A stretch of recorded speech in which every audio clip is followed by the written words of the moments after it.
DJ के आगे तो हर बाजा ना बाजी।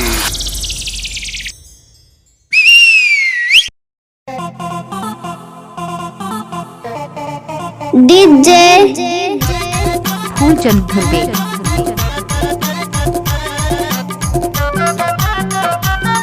बुकिंग के लिए कॉल करें 96 95 74 80 22।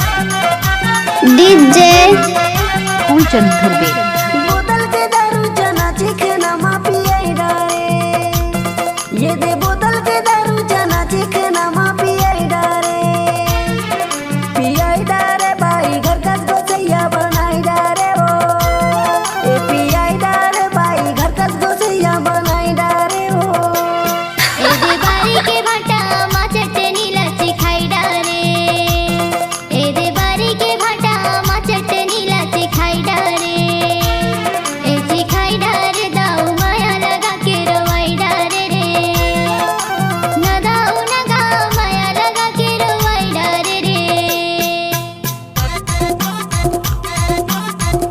डीजे फूलचंद धुर्वे।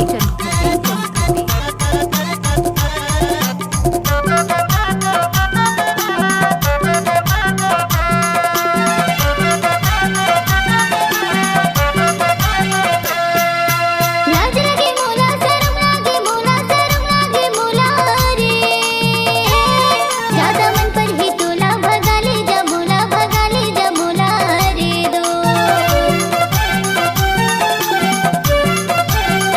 डीजे फूलचंद धुर्वे। मोला शरम लागे मोला रे, ज्यादा मन पर ही तोला भगा ले जा मोला भगा ले जा मोला रे दो। हे दे कन्या भर पानी तरई साबुन माना हाय डारे रे, हे दे कन्या भर पानी तरई साबुन माना हाय डारे रे, ना दाऊ ना रे माया लगा के रोवाई डारे रे, ना दाऊ ना गा माया लगा के रोवाई डारे रे। ए पियाई डारे भाई घर का गोसैया बनाई डारे हो, न दाऊ न गा माया लगा के रवाई डारे रे। ए पियाई डारे भाई घर का फूलचंद धुर्वे। गोसैया बनाई